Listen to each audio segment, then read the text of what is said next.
After my injury, I put on a lot of weight. With Contour Spa Hawaii, I was able to get myself back on track. I spent hours a day in the gym, and as a professional athlete, I still had some problem areas with loose skin. Contour Spa Hawaii has helped tighten those areas just in time for my competition. Try our red light therapy, the painless and non-invasive way to reduce fat and tighten skin. Start your transformation today with a free consultation. Contour Spa Hawaii. Define the new me.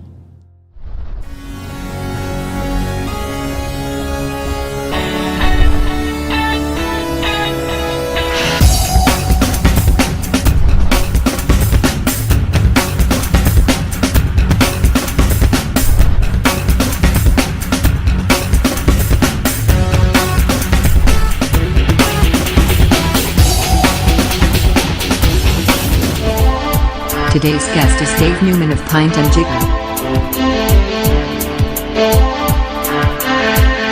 Aloha everyone, thank you for joining us for another episode of Hawaii Leads, where we interview Hawaii's leaders, entrepreneurs, affluent, dominators, and skilled. And before we get started with my next guest, Dave Newman of Pint Jigger, I just want to remind you that we do have a free membership where we get cool stuff to give away for free. And all you need to do is text HLVIP to 58885.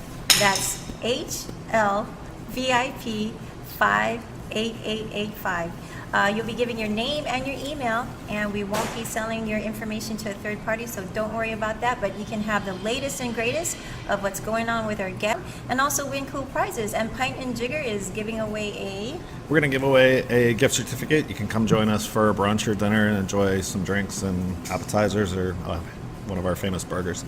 Wow, yeah. So you need to do that. Again, that's HLVIP to 58885. So let's get started. What is the most common question before we go into where you came from and how you got here to Hawaii? What is the most common question that people ask you? Kind of where the concept of Pint Jigger came from. Everybody always wants to know. It's a very different bar than what you typically find in Hawaii. Mm-hmm. My business partners and I, when we were trying to decide if we wanted to be partners, we all made a list of bars from around the country to see if we were on the same page. Mm-hmm. And there was one bar from Los Angeles that we all happened to write down. And it was called My Father's Office. And they were known... My Father's Office. Yeah, Father's Office. They're known for doing a really great burger and craft beer. And it has a very similar style, like bricks and dark interior. Mm-hmm. So we wanted to create a bar that made people feel like they left Hawaii for a couple hours. And it does. So yeah. There's no poke, there's no rice dishes, yeah. There's no loco moco. Uh-huh. But we wanted you to have an experience that was a little bit different than what you'd find everywhere else. And I have to say that's true because my boyfriend Mark took me here about 3 weeks ago, wasn't it, Dave? When I met you for the first time. And he was actually taken here by his friend early on. And he goes, you want to go to someplace and try this Scotch Egg? Yeah. And I'm like, egg? At a pub? You must be kidding me. We'll get into that later. But yes, as soon as you step through the doors, it's like you're in a whole different world. And so, congratulations, you got the effect that you wanted. Thank you. I really appreciate that. It's neat to have an idea in your head and actually have it be able to come to fruition. Yeah. Exactly. And we want to know where you came from. So obviously, you're not here from Hawaii. Where did you get started? What did you do before you got here? And the kind of things that business owners go through as they're looking to bring their idea to fruition. So first of all, where did you originate? I was born just outside of proper downtown Los Angeles, an area called Van Nuys. Oh, Van Nuys. Uh-huh. So you're West Coast. Yeah, West Coast boy. Mm-hmm. People think I have an East Coast accent, but I'm actually from LA. Mm-hmm.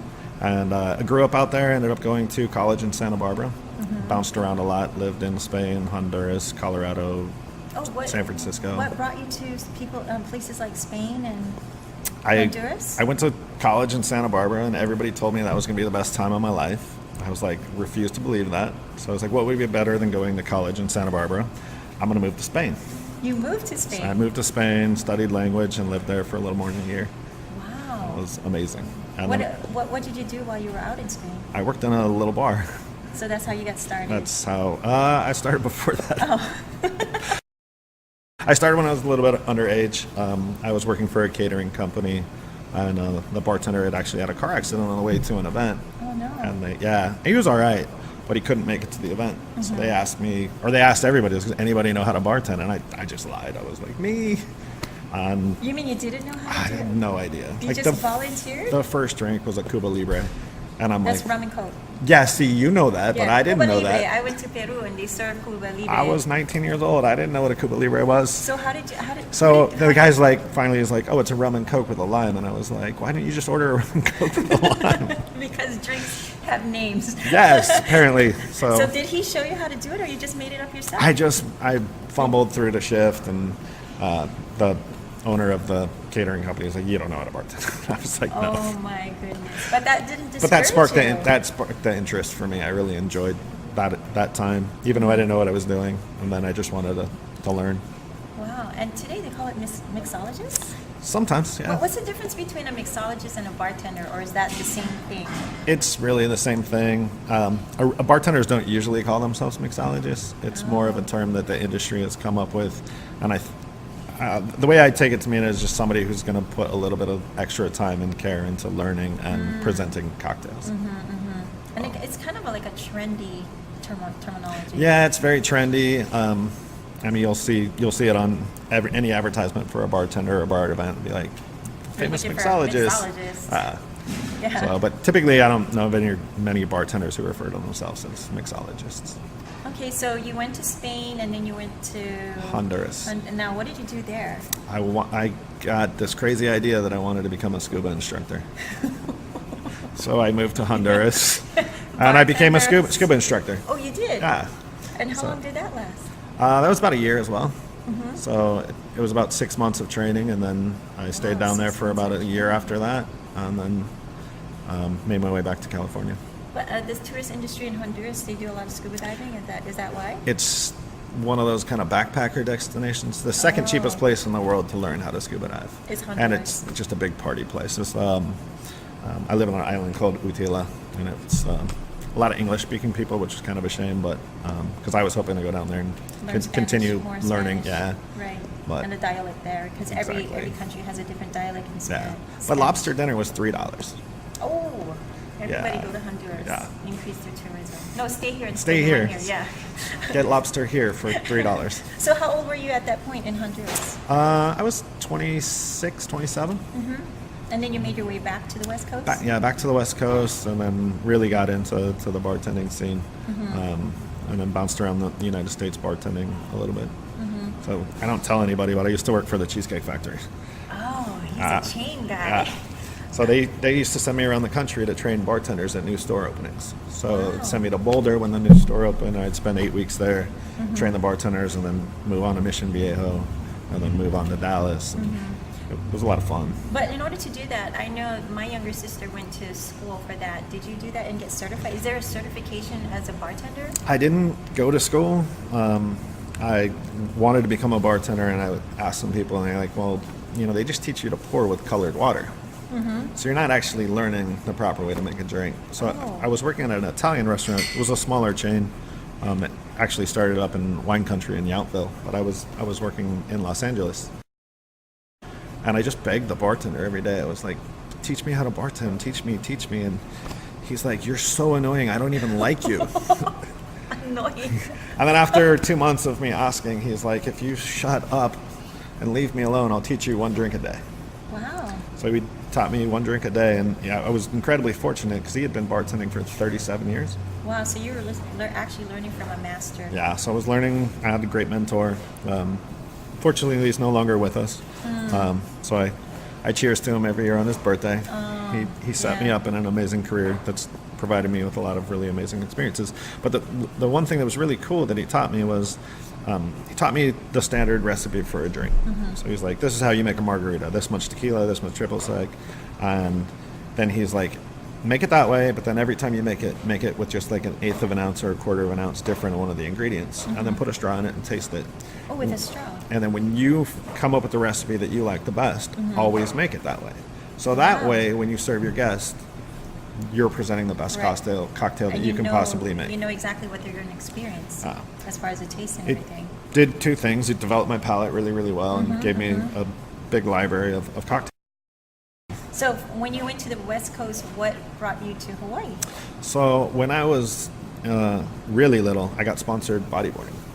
And I came to Hawaii to As a experience. bodyboarder? Yeah.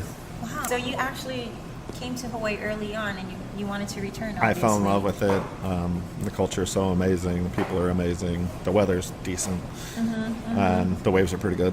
And so I always wanted to come back. And I found myself working for Nobu in Malibu.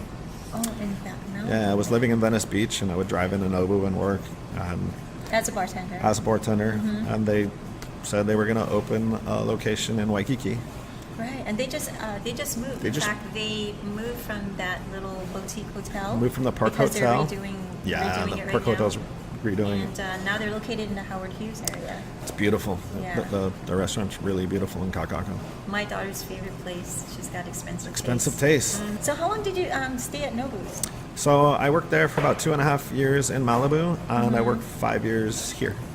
So they had an opening here, and you took the Came out with the opening team and opened the restaurant, and then became the bar manager after about a year, and then ran that beverage program for 4.5 years. So what sparked that entrepreneurship in you? You've been a bartender in all these different establishments and everything. Did you always want to have your own bar? Is that what your dream was, or just one day you said, I don't want to work for anybody else? No, I think for a lot of bartenders, that's the end goal, is if you have can your ever own. possibly have your own bar. And I ended up getting the opportunity through a relationship that I had made at Nobu, where I met my partners.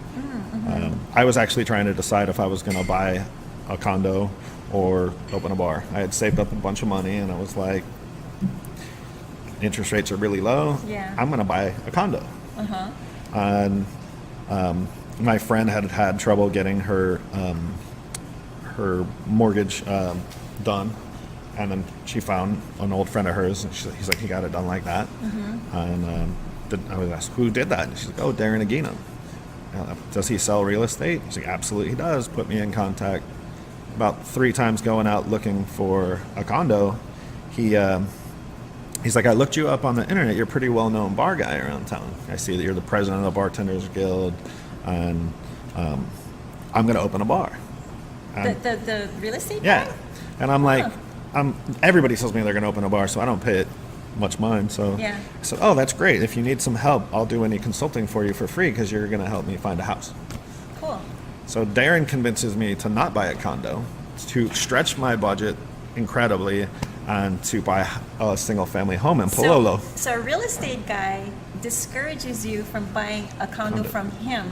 Because he would sell me a house. that I can't afford. Okay. So, but instead, When I closed on the house, he took a portion of his commission and put it towards my I mortgage. see. Okay. And I was like, wow, this gentleman that I've only met a handful of times, he So- must be really serious about opening a bar. And now he's my business partner. Okay, so that's a great story. Yeah. So tell us a little bit about your partners. So that's how I met Darren. He introduced me to his wife, said that they were going to open a bar.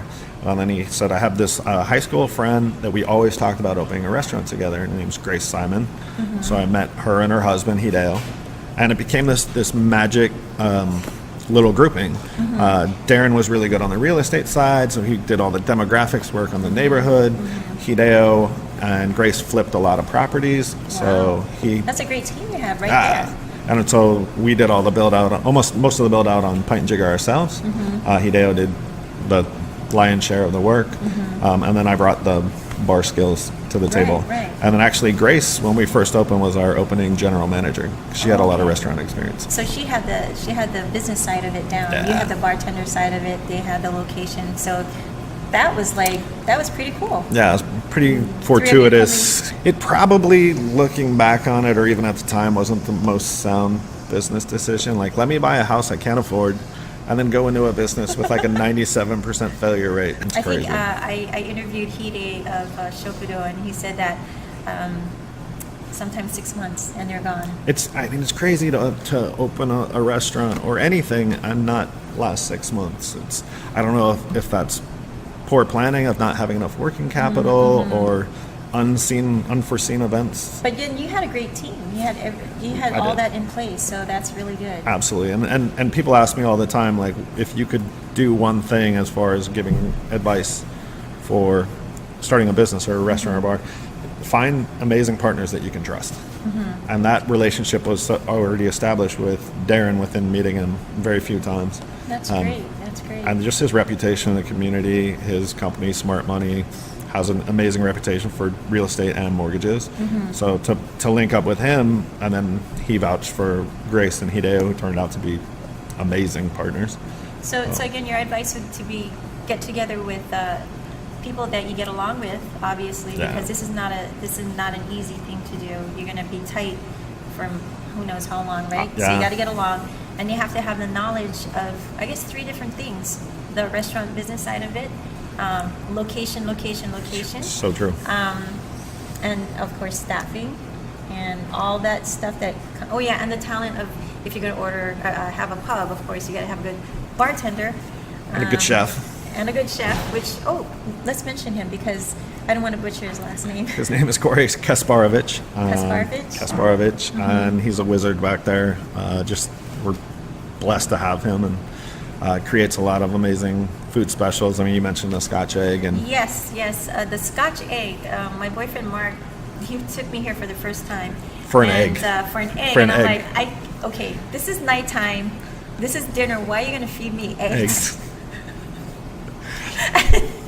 And even when the plate came, to be honest, I'm like, I'm supposed to eat that. this. That's- A boiled egg surrounded by whatever this is in this brown encasement. And I'm like, He goes, no, trust me, try it. And once I tasted it, it was amazing. Thank you. And that's the Scotch. That's how That's they the Scotch Egg. But in Scotland. In Scotland, a lot of times they'll do like a regular sausage, and we wanted to put our spin on that. So Chef came up with the idea of wrapping it in pork rillette, which would be like pulled pork, and if you scraped it really fine, But it's got that crispy. and then it's panko crusted, Oh gosh. and then deep fried. It was so good. And then of course it's 1 egg in half, and then you plate it with what now? It's a little cucumber salad with some parsley that oil. was good. I love the cucumber salad. All of it just fit together. Thank you. And then you told us about that smoked Manhattan. Yeah. And there's a video if you want to look up Dave Newman. He does he shows you how you make it. Yeah, you take can make it at mesquite- home if you have a Yeah, torch. you need a mesquite chips, and that's the same as kiabi here in Hawaii. And just go to YouTube and look for Dave Newman's name, and you'll see how he makes the smoked Manhattan. But it's so good. It's got whiskey, vermouth, orange bitters, and what's the other bitters? Angostura bitters. Yeah, and there's a lot of stirring, and there's a lot of stirring.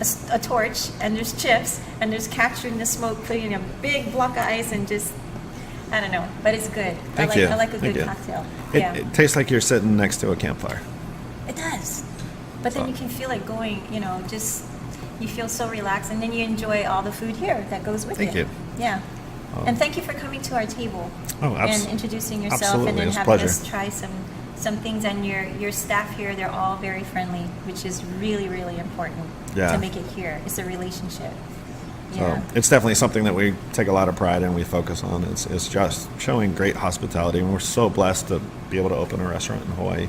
That's the very least we can do is be thankful for the people that come support. And you've been here since 2012. 12. 2012. We hit our 5-year anniversary. We had a really Yeah. fun party. Yeah. Yeah, we did a Studio 54. If you came dressed up in disco, we did all your drinks for wow, half the price. disco. A lot of afros. Yeah. So 2012. Tell me, how was the opening? Did you find any big challenges? Was it taking off like you wanted to in the beginning, or was there kind of like start stops? Or tell us your experience about the first year in 2012. Prior to opening was difficult. Like I said, we did most of the work on this place ourselves. Hideo did the majority of it. But it was I was still working at Nobu. Oh, so you still So working? I would finish my shift and come here and put in a couple hours, wake up early, come put a couple hours and go back to Nobu. Hideo was here the whole time. And so like a lot of the equipment, sourcing, and just getting different things that weren't readily available in Hawaii proved to be challenging. I had run an industry night at Nobu for 5 years, and we did Sunday night at 10 p.m. So normal, regular people didn't know about it. So it was really industry focused. And the amount of people that came through, we had a DJ, we had the sushi chef come up and make discounted sushi, and then we did half price drinks. At So 10 p.m. At 10 p.m. So Nobu's drinks are normally like $14 a piece. Nobu's is so good, Yeah. but it's pricey. But if you can go there and get a drink for $7, Oh, yeah. it was great. So the amount of industry that came through over the 5 years was incredible. And when we opened, they all wanted to come support. They'd see me come up through the ranks. That's great. And the great thing about industry people is they love social media. Mm-hmm. So through the front door, tweeting, Instagramming, Facebooking. And that's really essential nowadays in marketing. I interned for a production company where we did the typical from beginning to end production of a commercial. It takes lots of time, lots of money. With social media, it's instantaneous. You get the real deal. You get the authenticity of a person. Commercials are great, but it's mostly polished and people that can't relate. Right. But when you do it, like we were talking about, why are reality shows so popular? Is because you can relate to them. Yeah. They're just real people like everybody else. And there's something really cool of getting that actual glimpse of Behind the real scenes. people. Yeah. Like it's not somebody acting, I hope. Right. So one of the reasons I wanted to do this show is that there's a lot of people, they work hard for their money 9 to 5, and then they go to establishments like yours, whether it be retail or restaurant, whatever it is, and they see this whole finished product, like wow. But they rarely understand what it takes and how it started and the challenges. And sometimes you go and think to yourself, like I was interviewing Hides, like when he was thinking about Buho, it's like, what was I thinking? Oh my goodness, why am I going to do this again and again? Because he's got 3 establishments. It's so impressive. He's such a good guy too. Yeah, he has nothing but good to say about everybody. And Good so, people. and it sounds like you do the same too. Relationships are really important in business. Absolutely. And tell me about your customers when they come here for the first time, like me. What is their reaction? Because, like you said, you're put into a whole different. Like you're not in Hawaii at all. Like you could be at what is that? That sitcom from years ago. Cheers. Cheers. It's perfect. Everybody gets to be Norm. Yeah. Yeah. We're incredibly blessed. We have a really diverse crowd. So we get, people who are Lots of just locals? starting to drink when they're 21 and 65, 70-year-olds, the whole range. We're about 90% local. Wow, that's good. So we've gotten some press. We're getting a little bit more Japanese clientele and some people coming in that are looking for cocktail bars. But the majority of our business is regulars and local people, which is awesome because we get to know our guests really well. And I shouldn't even call them guests. They're our friends. Yeah. It's incredible. People eat here 3 times a week, which Wow. that just wasn't a thought in my head that would happen because I'm like, we're a bar. Yeah. Yeah. But it does. And But it's a place to go, like Cheers. Yeah. Everybody wants to go there and just hang. And so now when we do our, our barbecues, all the regulars show up. They're really just friends. It's Well, awesome. talk about that. I wanted to ask you, like, do you have special events or something regular that happens that's different outside? Like, Hide said he does Taco Tuesdays for Buho. Do you do something like that regularly on a weekly basis? We don't have like a set regular special event. We do a lot of individual events. So. Okay. You just mentioned Taco Tuesday. This coming Tuesday, we're doing a fundraiser for Harvey, for the survivors of Harvey. El Silencio Mezcal is going to come down, the rep from there. All the cocktails that we sell made with that, 100% of that is going to go to the Houston Food Bank. And we're also, my chef's doing Texas-style tacos. We're going to donate that money as well. Yeah, we're going to put a timeline on that. We are now recording, and it is September 8th on a Friday on 2017. Okay. Yeah. So, That'll be the 12th. that'll be Tuesday the 12th. Yeah, by the time people see that's something that already happened, but that's great. So you take something like that, make it good, raise funds, and all that type Drink of for a thing. cause. Yeah, drink for a cause. Who doesn't want to do that? But yeah, we're constantly getting involved with as many special events as we can. We do a lot with the beer. New breweries come to Hawaii, and we'll do like a tap takeover. They'll do 6 or 7, 8, 10 beers from that brewery as an introduction to Hawaii. I have the Hawaii Food and Wine events coming up at the beginning of November. It's a huge event. Yeah. So good for Hawaii. We get to showcase local ingredients. Some of the best chefs from around the country are coming. I don't know if you can see if it's, but it's going to be November 2017, and where's this located, Dave? There's events all over. Go online, check out their website. But the opening events at the Modern, there's events at the Convention Center, out at Alani, Kahala. This is an annual event. Yeah, right? I think this is year 8, and Yeah. it's Alan Wong and Roy, the huge sponsors, and it's one of the best events just because we get to showcase what Hawaii has to offer. That's great. And Pint Jigger is doing good now. Do you see an increase? It's been good. I mean, we can't complain. We've been busy, so Lots of it's word of been mouth? Lots of word of mouth. We've gotten we're very fortunate to get some really nice recognition. So it's Playboy said we're one of the top 5 bars in the country to celebrate that's Repeal great. Day. Yeah, Repeal Day. It's December 5th. It's the day that they repealed Prohibition, so it allowed people to start drinking again. So it's bartender's favorite day. We won Hawaii's best burger. We've won some Haliaina awards. It's been amazing. That's great.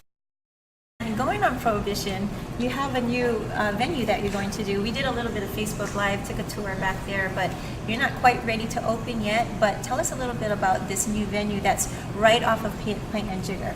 So we're opening a space adjacent to us called Harry's Hardware Emporium. It is a speakeasy style bar designed to look like 1925 Chicago or New Orleans in a hotel bar, and then have the feel of a cigar lounge without the smoke. And for us, it's just an opportunity to take the level of cocktails one step higher in Hawaii. And So- it's the only one here in Hawaii, or do you know of others that have There's opened? similar style bars. I know there's a highbrow room that my friend Brad Miller runs. It's in above Aloha Beer. I don't know if it's a speakeasy per se, but it has that feel. The room is great, and he's amazing. So that's that. And then I heard they're about to open one in Kailua. Oh, okay. So Yeah, it's and it's you're- trending. Yeah, you're on top of the trend. Then what are you going to be serving there in that bar that's different from this bar in Pint Jigger? So all of the cocktails will be different. The food menu is totally different. We'll be featuring charcuterie, oysters, the cocktail. I'm really excited to unveil what we're going to be doing over there, but I don't want to tell you everything. It's Yeah. kind of secret. It's But going to be a surprise. I'm building a cocktail cart. We're going to be doing tableside cocktails. Wow. We have a lot of barrel-aged cocktails, some stuff that I've been actually barrel-aged for 2 years, which is just crazy. Yeah. So we have a really fun drink menu, and I'm very excited to share that with everybody. And what I like about it is that when you enter, you're going to go through a door. When you go inside, it looks like a bookcase with real books. Yeah, it's It's like a secret entry. so a lot of the speakeasies make the secret entrance from the outside. It looks like a phone booth or a barber shop, and then what we wanted was once you were in the room to hide the door, so you just feel like you're immersed in this environment. Right. Like, I know, like you're in a parlor with the flappers and what kind of music you think? Yeah, it's gonna all be period music. So a lot of jazz, a lot of blues, and then we'll probably throw in some stuff that's not period because I really feel like Rat Pack would work really well in there. I could listen to Sinatra So in there. Sinatra, Yeah. and that'll be really great. But what kind of advice would you give to somebody who's looking to open a business, particularly what you have, a bartending plus restaurant? What would you say would be the first thing they should do? Ooh, like I said, you got to get great partners. Okay. Have more working capital than you think you need. You don't want to be one of those statistics that only last 6 months. And for some of these people, it may just be one more month's rent, and they could have made it. They could have turned that Right. corner. Right. And then focus on your social media. It doesn't cost you anything. It doesn't. And it's an incredible tool that people didn't have 10 years ago. Right. And I think kind of learning how to capture that and take advantage of it is incredibly important. Now, do you have a separate department or someone who takes care of that for you, a social media person specifically? We kind of do that by committee. There's a few of us that get involved. I do a lot. I have one of our rock star bartenders, Jessica Cruciana, helps out, and then my GM, Courtney Carruthers. So between the three of us, we try to tackle it together. Yeah, Facebook, Instagram, Yeah. Twitter, and all those types of things. Yeah, but just maintaining a constant presence it's actually a lot of work. So we It we is. divide it up. It is. You have to take a break, and then because you want to answer questions if somebody sends you a message, and you don't want to wait too long to answer their Exactly. or whatever. Another thing is, if you're a reader, what kind of books would you recommend to someone looking into business or self-improvement, like a positive mental attitude book or anything to do with business? Ooh, that's a good question. I read voraciously. Clearly, a lot of the books that I read are bartending based, but a business side, I really like reading books, biographies, autobiographies about people who have done really, really well, and depending what field they are, because I think it all can relate to what I'm doing. Exactly. There's a book by John Hammer that was really amazing that I read. I love to read books like for the founders of Google or Oracle. Read a few really good ones. And the bartending books, I'm actually working on one, so when that comes out eventually, we'll have to let you know about that, but that's super hush-hush. Okay. And then there's a couple really good bar books. Jeffrey Morgenthaler did a really great book called The Bar. David Wondrich has an awesome book called Imbibe. Those are going to be a lot like the Morgenthaler book is a lot about business and how to do things. That's good. That's the good. Imbibe book's more recipes and history. But those are two of my favorites. Yeah. Well, that's great. Also, do you practice visualization? Like I asked some of my guests, they had the idea pop into their head and they hold that vision until it comes to fruition. Is that something you had in your mind, like while you're alone, you're just daydreaming, but not really, you're thinking about what you want? Definitely. So I have two versions of that. No matter what we do when we're in this industry, we always have to be smiling and have a good attitude. And it can be incredibly hard. You could have something terrible happen that day. Your dog could have died, or a relative sick, or you got a speeding ticket. But to put all that aside and make sure that your guests have a really amazing experience. So I started every day before I come into work, I take one walk around the bar. And around the block. And then I come back in and I use that time to just visualize giving great hospitality, making great drinks. Wow. And so I do that before my shifts just to put me in a good frame of mind. Right. And it's, sometimes guests can help take you out of that frame of mind. Yeah. But we have, like I said, we go in the back, we take a minute and come back out. But as far as the business side goes, I do that all the time. I like to find a quiet place. For me, I love the outdoors, love the beach still. So I'll find myself in the park or at the beach, and I'll just take a few minutes where I just am really focusing on what the vision I want to bring to fruition is. Now let me ask you this: your speakeasy, was that part of something that came up while you're meditating, or how did that come about? So this was through my partners, Hideo and Grace and Darren, Nikki. It was something we all talked about together, and it was an idea actually from my past that I had worked on that never came to fruition. It wasn't the right time, probably. No. All right, I'll share this story. So I planned on opening this style of bar nearly about 17 years ago in downtown Los Angeles. Wow. And I was driving to sign what was going to be our lease, and my business partner called me and let me know that he and my girlfriend had gotten together. Oh, dang. And you were ready to sign the lease and he was going to be your partner? So I pulled over on the side of the 405 freeway. And you said, forget that. And I was like, do I still do it? I don't think I can be this guy's partner. I'm really glad he let me know before we signed the lease. And so I've been sitting on that idea for almost 2 decades. Wow. So it's something that's always been in the back of my mind. So 17 years, that would be 2000, the year 2000. It's crazy. Wow. But you know what? That probably was good because you had 9/11, you had the crash in 2008, you had all those. Plus, you had to hone in your skills. Yeah, I don't think I was ready to open that bar then, but so that was a saving grace, actually. He did me a favor. That's good. I love that story. Wow, thank you for sharing. I love it. And and people think. Here's the thing. People have an idea and they think just because it didn't come to fruition, they're a failure, or why isn't it happening now? Sometimes there's a lot of great reasons why, and you're actually being protected.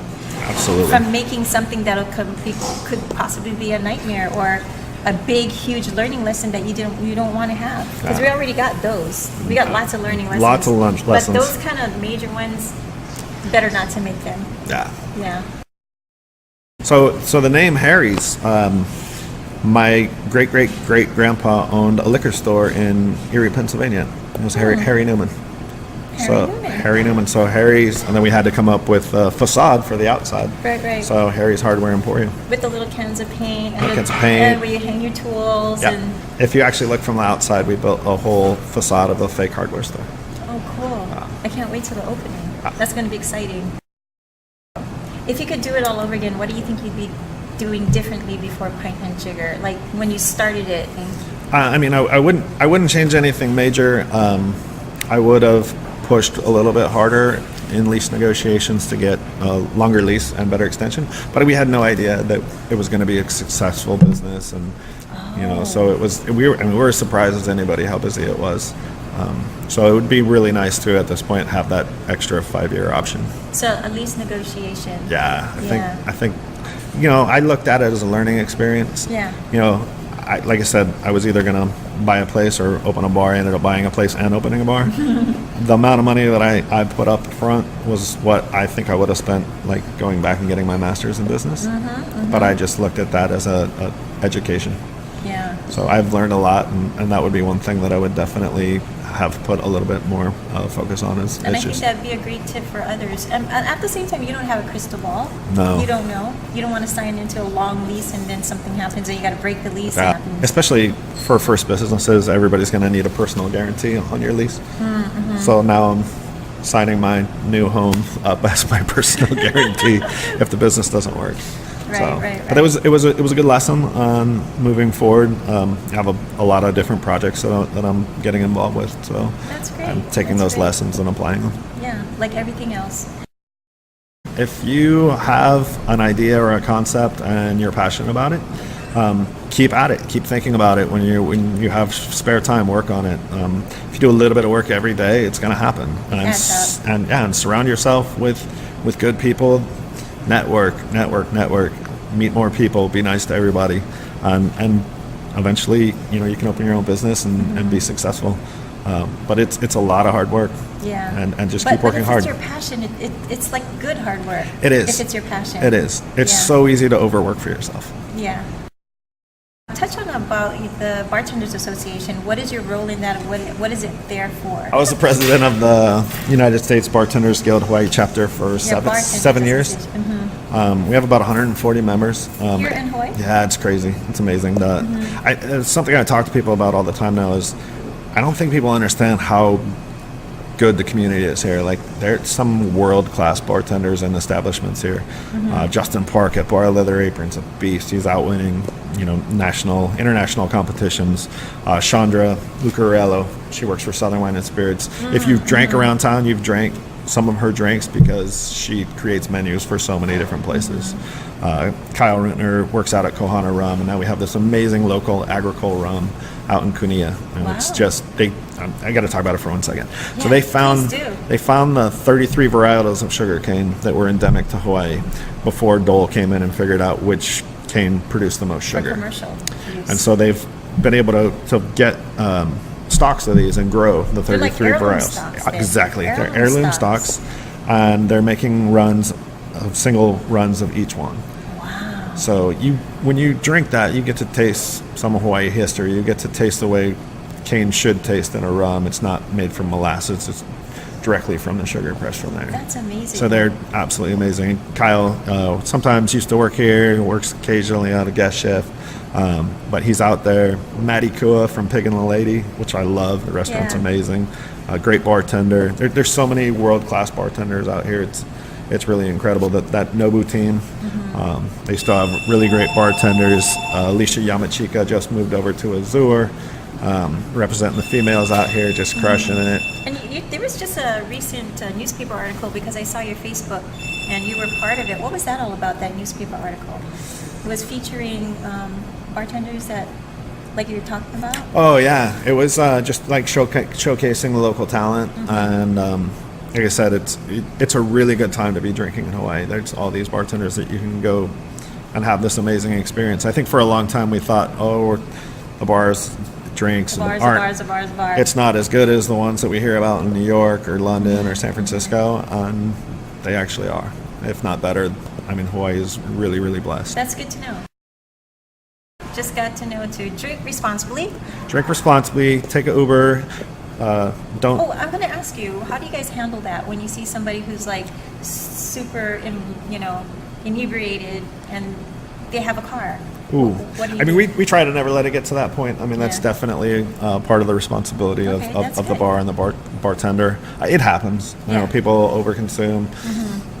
It's hard for bartenders if the people are drinking next to their car, they bring a flask, or. But yeah, we really really push people to be safe and That's take an good. Uber. We step in when we need to. That's good. We don't have a problem letting people know that they've had too much. We make a really strong cold brew coffee. So Wake them up. we try to Let me get some see food here. in their belly. We got some of this Cheers. going on right now. Some iced coffee, which is Pint Jigger. But I've gotten through the Bartenders Guild. I've done a lot of. We came out with a non-alcoholic cocktail book that we did nice. through the Department of Transportation. They sponsored it. That's nice. We put those out right before 4th of July. We pass them out here. We've done a respect campaign, which just talks about, even though you're drinking, you always need to show respect to the women that are in your establishment. That's good. And, That's good. I think a lot of people get a few drinks in them and they get a little obnoxious, but, working on programs like that to just always try to make drinking fun, Right. but responsible. Exactly. That's really important. Yeah. This is what I want this show to be about, is that you get to know the person behind the business, all the challenges, the struggles, but it's such a passion, they don't mind overcoming them, No. and then creating some place for us to come. We sit here for, 1 or 2 hours, maybe 1 hour just for a meal and a drink and leave, and we don't realize what was put into that just for you to enjoy that experience. It's crazy. It's our absolute pleasure. I mean, It's a everything great that we did, orchestration. I take so much pleasure in meeting people and making a drink, putting a smile on somebody's face. It's absolutely why we open the building. All right. So I just want to thank you for joining again, and we like to shaka out at the end. And those listening to us on iTunes, we say aloha and a hui ho. Pint Jigger. Enjoy amazing craft beers, original cocktails and savory food. Experience it in our classic social atmosphere. Call 808-744-9593.